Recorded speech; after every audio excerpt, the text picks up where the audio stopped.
Guys வணக்கம். இந்த title பார்த்த உடனே எப்படிடா என் பாய் ஃப்ரெண்டோ இல்லை என் ஹஸ்பண்ட் யாரோ ஒருத்தர் அவனை எப்படி என் கண்ட்ரோல் பண்ணி என் கைக்குள்ளே வச்சுக்கிறது அப்படின்னு பார்க்க ஆசையாக வந்திருப்பீங்க. பட் கண்ட்ரோல் அப்படின்னா டே நிலடா உட்காருடா அப்படின்னு உங்கள் வீட்டு நாய் மாதிரி ஒரு ஆணை ட்ரீட் பண்ணுறது அந்த கண்ட்ரோல் கிடையாது. ஆனால் நான் சொல்கிற 8 ரூல்ஸை நீங்கள் ஃபாலோ பண்ணீங்க அப்படின்னா உங்களோட பாய் ஃப்ரெண்டோ ஹஸ்பண்ட் அந்த மேன் உங்களுக்கான ரெஸ்பெக்ட் கொடுப்பாரு, உங்களுக்கு மரியாதை கொடுப்பாரு, உங்களை வேல்யூ பண்ணுவார். நேச்சுரலாகவே உங்ககிட்ட ஒரு ஒரு க்ளோசர் ஃபீல் அவருக்கு வரும். அண்ட் இதை எல்லாத்தையுமே நீங்கள் எதையுமே ஃபோர்ஸ் பண்ண தேவையில்லை. நேச்சுரலாகவே அந்த இன்பில்ட் லவ் அப்படின்றது அவங்களுக்குள்ளே வர ஆரம்பிக்கும். ஸோ அதுக்கு இந்த 8 ரூல்ஸை நீங்கள் ஃபாலோ பண்ணால் போதும். ஓகே, ஃபர்ஸ்ட் பாயிண்ட் என்ன அப்படின்னு பார்த்தோன்னா கிளாரிட்டி. ஸோ கிளாரிட்டி அப்படின்றது ரொம்ப முக்கியம். தெளிவாக ஒரு விஷயத்தை அட்ரஸ் பண்ணணும். ஏன்னா ஆண்கள் அப்படின்றவங்க வந்துட்டு எதுவும் மெஜிஷியன் கிடையாது, அவங்க ஒரு மைண்ட் ரீடர் கிடையாது. உங்கள் கண் அசைவிலே இவர் இதை சொல்ல வரா அதை சொல்ல வரா அப்படின்றத அவங்களால கண்டுபிடிக்க முடியாது. ஸோ நீங்களாக ஒரு விஷயத்தை பாரு, அவனா இதை எனக்கு புரிஞ்சு செஞ்சிடலையே, எனக்கு இதை பிடிக்கும் ஆனால் அவனா எனக்காக செய்யணும் அப்படின்னு எக்ஸ்பெக்ட் பண்ணாதீங்க. ஸோ கிளாரிட்டியாக ஒரு விஷயத்த ஆல்ரெடி சொல்லிடுங்க. எனக்கு நீ இதை பண்ணால் பிடிக்கும் அப்படின்றத தெளிவாக சொல்லுங்கள். சொன்னால் மட்டும்தான் ஆண்களுக்கு புரியும். பட் நம்ம நிறைய பழைய காலத்து படங்கள்லாம் அப்படியே கண் அசைவிலே புரிஞ்சுக்குவாங்க அப்படின்வாங்க இல்லையா, அதெல்லாம் சான்ஸே இல்லை. உங்களுக்கு எது பிடிக்கும் பிடிக்காது அப்படின்றத நீங்கள் தான் தெளிவாக சொல்லணும். இப்போது நீங்கள் ஒரு எக்ஸாம்பிளுக்கு நீ என் கூட டைம் ஸ்பெண்ட் பண்ணவே மாட்டேற, எனக்கு உன் கூட இருக்கவே பிடிக்கல, என்கிட்ட நான் எக்ஸ்பெக்ட் பண்ணுற லவ் நீ தரவே மாட்டேற அப்படின்னு சண்டை போடுறதுக்கு பதிலாக நீ என் கூட இந்த டைமில் இருந்த அப்படின்னா எனக்கு ரொம்ப சந்தோஷமாக இருக்குது, உன் கூட டைம் ஸ்பெண்ட் பண்ண. இப்போ ஏதோ ஒரு பாயிண்டில் நீங்கள் 2 பேரும் ஒன்றா டைம் ஸ்பெண்ட் பண்ணுறீங்க அப்படின்னா இப்போ உன் கூட இருந்த இந்த 10 மினிட்ஸ் எனக்கு அவ்வளோ ஹாப்பியாக இருந்தது அப்படின்றத நீங்கள் எக்ஸ்ப்ரெஸ் பண்ணுங்கள். ஏன்னா நீங்கள் சொல்லும்போது தான் அந்த ஆணுக்கு புரியும், ஓ இந்த பொண்ணுக்கு இதெல்லாம் பிடிச்சிருக்கு, இவ கூட நம்ம இப்படி உட்காந்து ஜாலியாக பேசுகிறது அவளுக்கு சந்தோஷமாக இருக்குது போல இருக்குது, அப்போ நம்ம இதை பண்ணணும் அப்படின்றது அவங்களுக்கு புரியும். ஸோ தயவு செஞ்சு கிளாரிட்டியாக உங்கள் எக்ஸ்பெக்டேஷன் என்ன அப்படின்றத சொல்லுங்கள். அண்ட் செகண்ட் பாயிண்ட் என்ன அப்படின்னு பார்த்தோன்னா ரெஸ்பெக்ட் ரொம்ப முக்கியம். ரெஸ்பெக்ட் அட்ராக்ட்ஸ் ரெஸ்பெக்ட் அப்படின்னு சொல்லுவாங்க.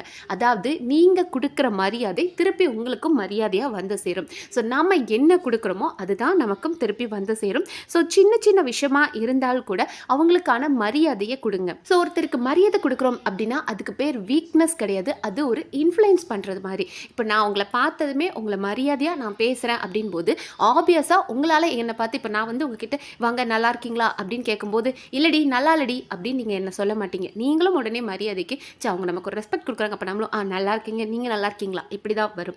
ஸோ நாம் ஒருத்தருக்கு மரியாதை கொடுக்கும்போது ஆட்டோமேட்டிக்காக அவங்களும் இன்ஃப்ளூயன்ஸ் ஆகி நம்ம கொடுக்குற மரியாதையில் இன்ஃப்ளூயன்ஸ் ஆகி அவங்களும் திருப்பி நமக்கு ரெஸ்பாண்ட் பண்ணுவாங்க, மரியாதை கொடுப்பாங்க. அதே தான் உங்கள் பார்ட்னர்கிட்டையும். ஸோ நீங்கள் அவங்கள எவ்வளோ ரெஸ்பெக்ட்ஃபுல்லாக ட்ரீட் பண்ணுறீங்க, மற்றவங்க முன்னாடி அவங்களுக்கு எவ்வளோ மரியாதை கொடுக்குறீங்க. மரியாதைன்றது நான் அந்த வாங்க போங்க பேசுனது சும்மா ஒரு எக்ஸாம்பிளுக்கு சொன்னேன். பட் அதை தாண்டி அவங்கள நீங்கள் வேல்யூ பண்ணுற மாதிரி மற்றவங்க முன்னாடி காட்டுறது. மேக்ஸிமம் பசங்க ஜோக் பண்ணி பார்த்துருக்கேன், பொண்ணுங்களை மற்றவங்க முன்னாடி தன்னோட ஒய்ஃப் ஒழுங்காக அவளுக்கு சமைக்கவே தெரியாது அப்படின்னு அவங்கள கிண்டல் பண்ணுறது, அவள் ரொம்ப ஸ்லோவாக பண்ணுவா அப்படின்ற மாதிரி கிண்டல் பண்ணுறது, இதெல்லாம் நீங்கள் ஒரு ஃபன்னாக நினச்சி பண்ணலாம். பட் உள்ள ஒருத்தருக்குள்ளே அந்த ஃபீல் வரும், பாரு இத்தனை பேர் முன்னாடி நம்மளை கலாய்ச்சிட்டாங்களே அப்படின்னு. ஸோ எந்த ஒரு இடத்துலையுமே சரி நீங்கள் தனியாக இருக்கும்போது எப்படி வேணாலும் நடந்துக்கலாம், மற்றவங்க முன்னாடி அவங்களுக்கு நீங்கள் கொடுக்குற மரியாதை தான் அவங்க உங்களுக்கு திருப்பி கொடுக்குறதா இருக்கும். ஸோ ரெஸ்பெக்ட் கொடுங்க. சின்ன சின்ன விஷயத்துக்கு கூட அவங்கள அப்ரிஷியேட் பண்ணுங்கள். இப்போ உங்களுக்கு அவங்க ஒரு சின்னதாக ஒரு ஹெல்ப் பண்ணால் கூட தேங்க்யூ ஸோ மச், உன்னோட இந்த ஹெல்ப் எனக்கு ரொம்ப பெருசாக இருந்தது அப்படின்னு நீங்கள் அவங்கள அப்ரிஷியேட் பண்ணுங்கள். அவங்களுக்கான மரியாதை கொடுங்க. டெஃபினட்டாக அந்த மரியாதை உங்களுக்கும் திருப்பி கிடைக்கும். அண்ட் தேர்ட் பாயிண்ட் என்ன அப்படின்னு பார்த்தோன்னா ரொம்ப சேஸ் பண்ணாதீங்க. ஒருத்தரை ஓடி போய் துரத்தி அவனை பிடிச்சி எப்படியாவது என் கைக்குள்ளே வச்சுக்கணும் அப்படின்னு நினைக்காதீங்க. நீங்கள் அழுத்தி பிடிக்க பிடிக்க உங்கள் கை தான் காயமாகுன்றதை மறந்துடாதீங்க. ஏன்னா நீங்கள் ஒருத்தருக்கு ரொம்ப அட்டென்ஷனுக்கு, இப்போ உங்கள் பாய் ஃப்ரெண்டுக்கு நீங்கள் ரொம்ப அட்டென்ஷன் கொடுத்து அவனுக்காக ஒன்றொன்றும் செஞ்சு அவனுக்கு இந்த கலர் ட்ரெஸ் தான் பிடிக்கும், நான் அதுக்காக இந்த கலர் ட்ரெஸ் போடுறேன், அவன் இந்த டைமில் ஃப்ரீயாக இருப்பான், நான் அதுக்காக அவனுக்காக தூங்காமல் அவனுக்கு நான் சாப்பிட்டுக்கிட்டே டெக்ஸ்ட் பண்ணுவேன், வேலை செஞ்சுக்கிட்டே அவனுக்கு டெக்ஸ்ட் பண்ணுவேன் அப்படின்ற மாதிரியும் அவனுக்காக நான் என்ன வேணாலும் செய்வேன் அப்படின்னு ஓவராக நீங்கள் அட்டென்ஷன் கொடுக்க கொடுக்க அவங்க விட்டு தெரிச்சு ஓடிக்கிட்டே இருப்பாங்க. ஸோ அப்படி நீங்கள் பண்ணும்போது ரொம்ப ஓகே அவதானே, அவனை எப்போ கூப்பிட்டாலும் பேசுவான், நான் என்ன கேட்டாலும் செய்வான், நான் எங்கே வெளியே கூப்பிட்டாலும் வருவான் அப்படின்ற மாதிரி பெர்மிஷன் ஃபார் கிராண்டட் அப்படின்னு நினச்சிக்குவாங்க. ஸோ ரொம்ப வந்து சேஸ் பண்ணாதீங்க. உங்களோட ஓன் லைஃப்னு ஒன்று இருக்கு இல்லையா, உங்களோட தனிப்பட்ட வாழ்க்கையை எந்த விதத்துலையும் அந்த பார்ட்னர் அஃபெக்ட் பண்ணக்கூடாது. ஏன்னா உங்களுக்குன்னு ஒரு வாழ்க்கை இருக்குது, உங்களுக்குன்னு ஒரு சந்தோஷம் இருக்குது, உங்களுக்குன்னு ஒரு ஸ்பேஸ் இருக்குது. உங்களோட அந்த எந்த ஸ்பேஸையும் அவங்களுக்காக நீங்கள் விட்டு கொடுக்கணுன்ற அவசியம் கிடையாது. ஸோ உங்களை நீங்கள் மரியாதை கொடுத்தால் மட்டும்தான் அவங்களும் உங்களை மதிப்பாங்க. நீங்களே உங்களை மதிக்காமல் எனக்கு என்னை விட அவன் தான் முக்கியம், அவனுக்காக நான் என்ன வேணாலும் செய்வேன் அப்படின்னு போனீங்கன்னா அவளுக்கே அவன் மேலே வந்துட்டு ஒரு செல்ஃப் ரெஸ்பெக்ட் இல்லை, நாம் ஏன் கொடுக்கணுன்ற மாதிரி ஆயிரும். ஸோ தயவு செஞ்சு ரொம்ப பின்னாடி ஓடாதீங்க, அவங்கள துரத்தாதீங்க. உங்களோட வேலையில் கான்சன்ட்ரேஷனாக நீங்கள் இருங்க. அண்ட் 4வது பாயிண்ட் என்ன அப்படின்னு பார்த்தோம்னா, பவுண்ட்ரி செட் பண்ணுறது. இது ரொம்ப முக்கியம். ஏன்னா நீங்கள் அவங்க என்ன சொன்னாலும், உங்கள் பார்ட்னர் என்ன சொன்னாலும் சரி சரின்னு மண்டையாட்டிகிட்டே போனீங்க அப்படின்னா அவங்க உங்களை வேல்யூ பண்ணவே மாட்டாங்க. ஸோ உங்களை எப்படி அவங்க நடத்தணும் அப்படின்ற பவுண்ட்ரியை நீங்கள் செட் பண்ணணும். இப்போ ஆல்ரெடி முன்னாடி சொன்னேன் இல்லையா, ஒரு சிலர் வந்துட்டு அவங்க பார்ட்னரை மற்றவங்க முன்னாடி கலாய்க்கிறது, அவளுக்கு சமைக்கவே தெரியாது அப்படின்னு ஒரு பையன் வந்து ஒய்ஃபை டீஸ் பண்ணுறதாகட்டும், இல்லை பொண்ணு வந்துட்டு அவனுக்கு ஒன்றுமே தெரியாது, அவன் டிரைவிங் கூட மொக்கையாக பண்ணுவான் அப்படின்ற மாதிரி கலாய்க்கிறது. இது வந்து ஒரு ஃபன்னி டோனில் அவங்க ஃப்ரெண்ட்ஸ் கூட கலாய்க்கிறாங்க அப்படின்னா கூட உங்களுக்கு அது பிடிக்கல அப்படின்னா நீங்கள் அவங்கள தனியாக கூப்பிட்டு சொல்லிடுங்க. இப்படி மற்றவங்க முன்னாடி நீ என்னை கலாய்க்கிறதோ இல்லை என்ன இன்ஃபீரியராக ஃபீல் பண்ண வைக்கிற மாதிரி இருக்கிறதோ எனக்கு பிடிக்கல. ஸோ எப்படின்னா இப்படி ட்ரீட் பண்ணாதே, எனக்கு அது சுத்தமாக பிடிக்காது அப்படின்ற பவுண்ட்ரியை நீங்கள் செட் பண்ணணும். ஏன்னா நீங்கள் பவுண்ட்ரி செட் பண்ணாதான் அதை அவங்க தாண்ட மாட்டாங்க. ஒவ்வொரு தடவையும் நீங்கள் சரின்னு சுரிச்சுக்கிட்டு அட்ஜஸ்ட் பண்ணி போனீங்க அப்படின்னா அவங்களுக்கு அது ரொம்ப கேஷுவலாக போயிடும். அவளை நம்ம கலாய்ச்சா கூட, அவனை நம்ம கலாய்ச்சா கூட அவன் பெருசாக கன்சிடர் பண்ண மாட்டான். பட் ஆப்வியஸ்லி அவங்களுக்கு அந்த ஒரு ஃபீல் இருக்கும், நம்மளை இப்படி எல்லாரும் முன்னாடியும் வச்சு கலாய்க்கிறாங்களே பேசுகிறாங்களேன்ட்டு. ஆனால் நீங்கள் பவுண்ட்ரியை செட் பண்ணுறது உங்களுக்கும் அவங்களுக்கும் நல்லது.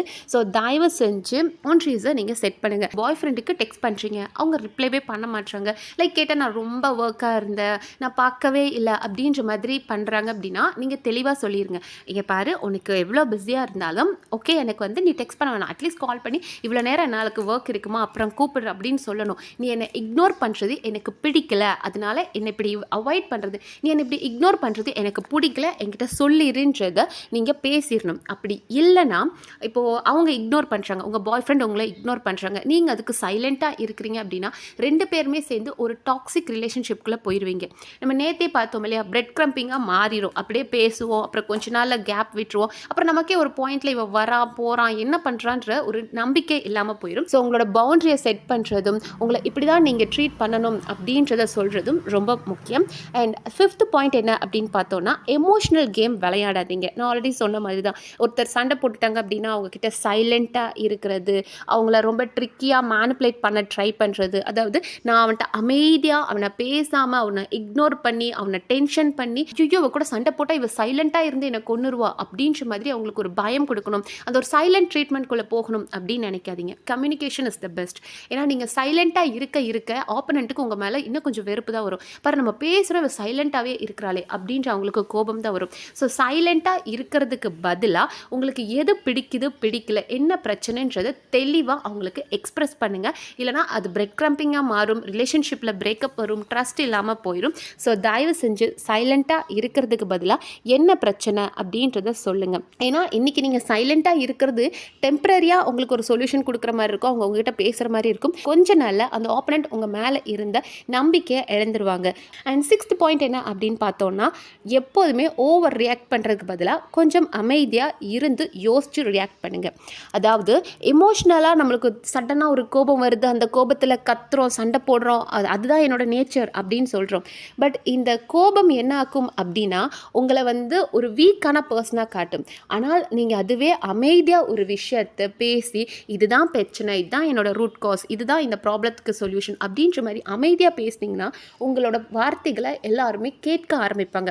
ஒருத்தர் எப்போ பாரு லபலபலபலன்னு கத்திட்டு இருந்தாங்கன்னா இவனுக்கு வேலையே இல்லை, இவன் எப்போதுமே இப்படி தான் கத்துவா வாயாடி அப்படின்ட்டு போயிடுவாங்க. அதுவே நம்ம சைலண்ட்டாக இருந்து நமக்கு தேவையான இடங்களில் மட்டும் தெளிவாக இதுதான் பிரச்சனை, இதுதான் அதுக்கு சொல்யூஷன் அப்படின்னு சொன்னிங்கன்னா இருக்கிறவங்க அத்தனை பேரும் உங்களுக்கு மரியாதை கொடுப்பாங்க, உங்கள் வார்த்தையை லிசன் பண்ணுவாங்க.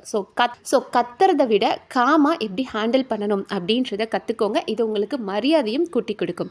அண்ட் 7th பாயிண்ட் என்ன அப்படின்னு பார்த்தோன்னா, ஒவ்வொரு சின்ன விஷயத்தையும் அப்ரிஷியேட் பண்ணுங்கள் மோர் தென் கம்ப்ளைண்ட் பண்ணுறதை விட.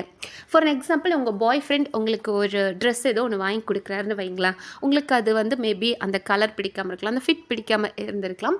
பட் அவங்கள வந்து என்னடா இது உன் டேஸ்ட் இவ்வளோ கேவலமாக இருக்குது, இது நல்லாவே இல்லை அப்படின்னு சொல்கிறதுக்கு பதிலாக அப்ரிஷியேட் பண்ணுங்கள்.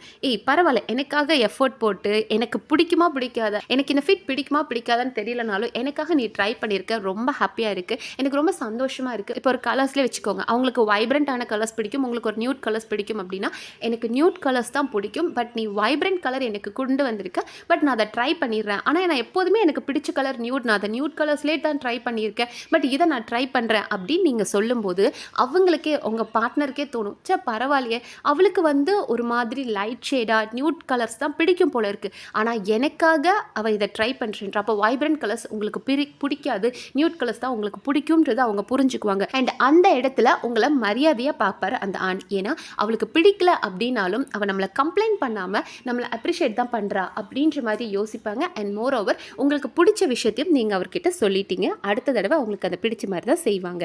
அண்ட் அடுத்த பாயிண்ட் என்ன அப்படின்னு பார்த்தோன்னா, இண்டிபெண்ட்டாக கான்ஃபிடென்ட்டாக இருக்கிற பொண்ணுங்களை பசங்களுக்கு ரொம்ப பிடிக்கும். உங்களோட பார்ட்னரை டிபெண்ட் பண்ணி இல்லாமல் நீங்களே கான்ஃபிடென்ட்டாக ஹேண்டில் பண்ணும்போது இது பல ஆண்களுக்கு பெண்கள் மேலே ஒரு அட்ராக்ஷன் கொடுக்கும்.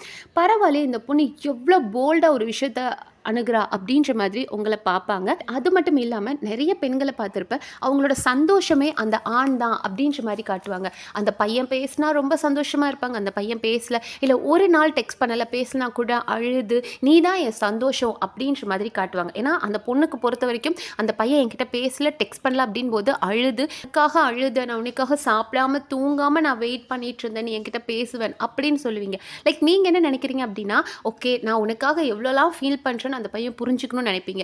பட் அவங்க உங்களை பார்க்கும்போது ரொம்ப இவங்க இவ்வளோ வீக்கான பர்சனா அப்படின்ற மாதிரி தான் பார்ப்பாங்க. ஏன்னா உங்கள் சந்தோஷம் அந்த பையனை பொறுத்தது கிடையாது. அதை முதல்ல புரிஞ்சுக்கோங்க. உங்களுக்குன்னு ஒரு தனி வாழ்க்கை இருக்குது, ஒரு தனி ஸ்பேஸ் இருக்குது, அதில் அந்த பையனும் ஒரு ஆள், அவ்வளோதான். ஆனால் என் சந்தோஷமே நீ தான், நீ இருந்தால் தான் இந்த உலகமே எனக்கு சந்தோஷமாக இருக்கும், இல்லை இந்த உலகமே இருட்டாக இருக்கும் அப்படின்னு காட்டுறது உங்களை வீக்காக காட்டும். ஸோ நீங்கள் ரொம்ப கான்ஃபிடென்ட்டாக இண்டிபெண்ட்டாக ஓகே ஃபைன், உனக்கு வேலை இருந்துச்சா, எனக்கும் வேலை இருந்துச்சு, பரவாயில்ல அப்படின்னு போனீங்கனாலே அவங்களுக்கு உங்கள் கான்ஃபிடென்ஸை பிடிக்க ஆரம்பிக்கும், உங்களை மரியாதை கொடுக்கவும் ஆரம்பிப்பாங்க. ஃபைனலி ஒரே விஷயம் தான் சொல்லணும், ஒருத்தரை கண்ட்ரோல் பண்ணுறது அப்படின்னா மிரட்டி இங்கே உட்கார் அங்கே நில் அப்படின்னு சொல்கிறது கிடையாது. உங்களுக்கு என்ன தேவை, உங்களுக்கு என்ன வேணும் அப்படின்றத நீங்கள் தெளிவாக சொல்கிறதும், அவங்களுக்கு தேவைப்படுற மரியாதையை கொடுக்கறதும், அவங்கள இமோஷ்னலி ரெஸ்பெக்ட் பண்ணுறதும், வேல்யூ பண்ணுறதும், இதெல்லாம் நீங்கள் பண்ணும்போதே அந்த பர்சனுக்கு, உங்கள் பார்ட்னருக்கு உங்களை பிடிக்காம ஆரம்பிக்கிறோம். அண்ட் பெண்கள் தயவு செஞ்சு ஆண்களை சேஸ் பண்ணி போடுறதுக்கு பதிலாக உங்களை நீங்கள் மரியாதை கொடுக்க கற்றுக்கோங்க. அவருக்காக நீங்கள் வந்து நான் இதை பண்ண அதை பண்ணுன்றத விட உங்களுக்கு நீங்கள் ரெஸ்பெக்ட் கொடுக்கும்போதே அதை பார்த்து அவங்க புரிஞ்சுக்குவாங்க, ஓகே நான் இவ்வளோ இப்படி தான் ட்ரீட் பண்ணணும் அப்படின்னு புரிஞ்சுக்குவாங்க. அண்ட் நீங்கள் ஒரு நல்ல பர்சன், நான் ஆல்ரெடி சொன்ன மாதிரி உங்களுக்கு ஸ்பேஸ் கொடுத்துக்கோங்க, உங்களை நீங்கள் வேல்யூ பண்ணுங்கள், உங்களை நீங்கள் செல்ஃபாக பில்ட் பண்ணுறதை பார்க்கும்போதே உங்களுக்கு நேச்சுரலாகவே அந்த ரெஸ்பெக்ட் வேல்யூ அப்படின்றது கிடைக்கும். ஒருத்தரை கண்ட்ரோல் பண்ணுறது அப்படின்றது அதிகாரத்தால் முடியாது, அன்பால் முடியும். என்ன தேவை, அவங்களுக்கு என்ன தேவை, அவங்களோட மரியாதை அப்படின்ற எல்லாத்தையும் நம்ம பாதுகாப்பாக பார்த்துக்கும் போது நமக்கான மரியாதையும் கிடைக்கும் அப்படின்றத புரிஞ்சுக்கோங்க. அண்ட் உங்களுக்கு இந்த வீடியோ பிடிச்சிருந்தா லைக் பண்ணுங்கள், ஷேர் பண்ணுங்கள். அண்ட் இது யூஸ்ஃபுல்லாக இருக்குது அப்படின்னா ரெஸ்பெக்ட் அப்படின்னு எனக்கு ஒரு கமெண்ட் பண்ணுங்கள். அண்ட் இதே மாதிரி இன்னும் நிறைய இன்ட்ரெஸ்டிங்கான வீடியோஸ் தெரிஞ்சுக்கிறதுக்கு நம்ம சேனலை சப்ஸ்கிரைப் பண்ணி சப்போர்ட் பண்ணுங்கள். நன்றி.